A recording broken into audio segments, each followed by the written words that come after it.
In this question, we're going to factor out 5x to the 5 minus 10x to the 4 plus 15x to the 3 minus 30x to the 2.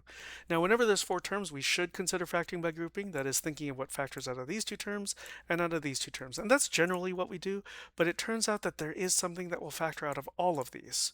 So it does not hurt to first check, is there something that we can bring out, like in a version of undoing the distributive law out of all four of these. So you'll notice, just take a look at the numbers 5, 10, 15, and 30, and these all have a factor of 5, right? So 5 is 5 times 1, we have a 5 times 2 here in the 10, we've got a 5 times 3 there, we have a 5 times 6 there. And then also with these x to the 5, x to the 4, x to the 3, x to the 2, I mean, every single one of these has an x to the 2, or in other words, an x times x.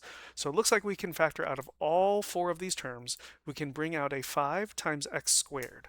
So we'll have 5 times x squared, and then this 5, we're undoing the process of distributing, and so we can inform ourselves what gets filled in on inside parentheses here by going 5x to the 2 times what fill in the blank in these spots should give us each of these four terms. Now you see this minus plus minus pattern was just copied here inside the parentheses. So 5x to the 2 times fill in the blank before this minus will give us 5x to the 5. So the 5's already accounted for. We would just need an x to the third. Again, friendly reminder, x to the 2 times x to the 3 is not x to the 6th. Here, x to the 2 times x to the 3, you're multiplying things with the same base. So you add exponents, you get x to the 5. Next spot, 5x to the 2. So what comes after the minus sign? So the minus sign's already been accounted for, right? So I'm not really thinking of minus signs anymore. I'm just saying I'm looking what goes between the minus and the plus sign that I've already drawn in. So 5x to the 2 times fill in the blank in this spot should give us, and again, we've already counted the minus sign, so I'm just looking here.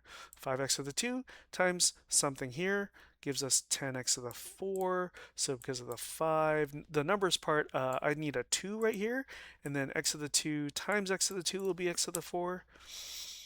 Same deal for the next spot. 5x to the 2 times fill in the blank is 15x to the 3. So a 3x there, right? Because the 5 times 3 is 15. And x to the 2 times x to the 1 here is x to the 3. Again, adding exponents when you multiply things with the same base. This minus sign has already been copied, so all the minus signs have been accounted for. I don't really need to think about minus signs. I just have to say, after the minus sign that's been drawn in, I need to fill in the blank. So 5x to the 2 times fill in the blank is equal to 30x to the 2.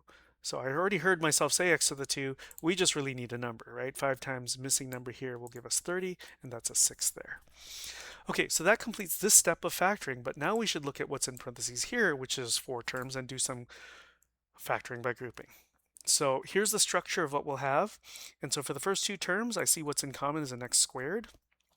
And then what goes here and here, so x squared times something is x cubed, which would be an x, and then x squared times something after this minus sign will be 2x to the second, and that'll be a 2. Now for these next two terms, what's in common is a 3, so that's what I placed there outside of the new parentheses that were drawn here and here. This last parenthesis is actually just a copy of that old parenthesis, but this is a new parenthesis, right? There's two right parentheses in a row. That one highlighted there is a new one, and this parenthesis is a copy of that parenthesis up there. And then if we have 3 times, well, fill in this blank to get 3x, that's just got to be an x, and then 3 times fill in the blank after the minus sign to get a 6, and that's got to be a 2. Now we've completed step 1 of factoring by grouping, but the term that is before this plus sign, right here, x squared times x minus 2 has an x minus 2 factor, but the term after the plus sign, which is this 3 times x minus 2, also has an x minus 2. So what we'll do is, well, copy down the 5x to the 2, and then bring this x minus 2 outside of newly drawn parentheses, and this plus sign is really just meant to copy this plus, because in front of this plus, we'll have this x to the 2 right here, and after this plus, this 3 that was here is going to go right there.